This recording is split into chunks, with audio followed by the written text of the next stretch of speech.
Said in a follow-up tweet, still committed to the acquisition. We'll see.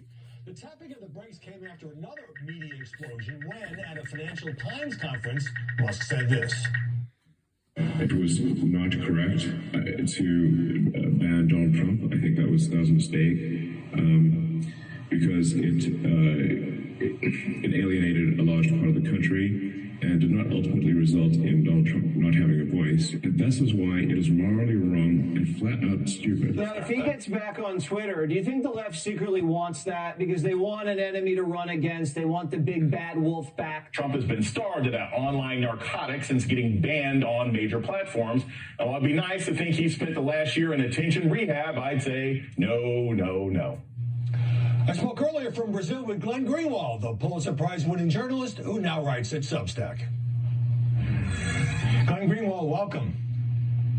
Good to be with you, Howie. This was not exactly a shock, but as soon as Elon Musk said the words out loud, there was this thunderous condemnation from the media. Musk is evil. How can he possibly allow this threat to democracy back on the platform? What explains the freakout?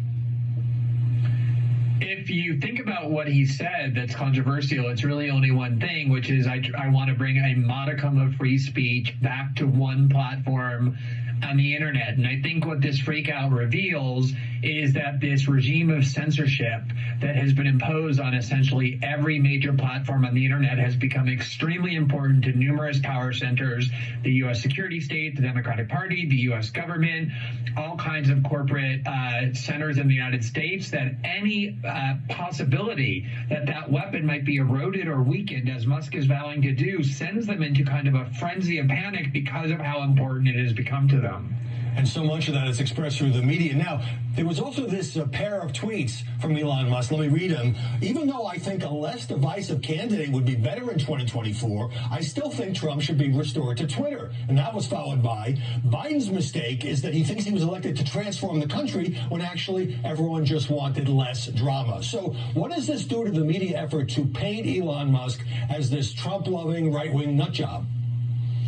I think it's completely bizarre, first of all, that Elon Musk, who voted for Barack Obama in 2012 over Mitt Romney, who's one of the largest supporters of the ACLU, who's not saying anything extremist from the perspective of the international community, virtually every country such as Germany and France and Brazil and Mexico condemned Twitter and Facebook for banning the sitting president, is being labeled a right-wing extremist for doing nothing more than saying, I think we need free speech on the platform, for offering some mild criticisms of Donald Trump. But this is what's done now, Howie, to anybody they want to demonize. Joe Rogan said in 2020 his favorite candidate is Bernie Sanders, and yet he's routinely labeled a far-right extremist. It really has come to mean nothing other than somebody who occasionally deviates from liberal orthodoxy. Just as an example of the coverage, The Guardian quoted a Notre Dame professor as saying, Musk only appears to be worried about the opinion of a small group of individuals who incite violence or perpetuate hate speech. And that sounds like a smear, and Musk has made a point of saying on Twitter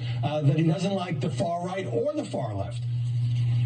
What opinions has he ever expressed that could possibly qualify as far right? Again, how is it that somebody who just voted for Barack Obama over a very conventional Republican candidate, not Donald Trump, but Mitt Romney, someone who donates millions of dollars every year to the ACLU, which has become a far more left-wing organization than ever before, who, according to them, is a card-carrying member of the ACLU, can simultaneously be described as some far-right zealot? And I think one of the things it shows genuinely, and it's alarming, is that free speech has become a value associated with the right because American liberals, and polling data shows this, overwhelmingly favor censorship now.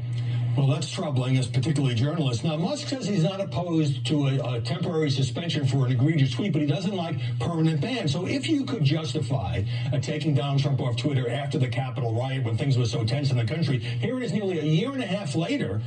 He's the leader of the Republican Party. He's probably running again. And there's some people who say Musk should not allow him back on because this would be so terrible.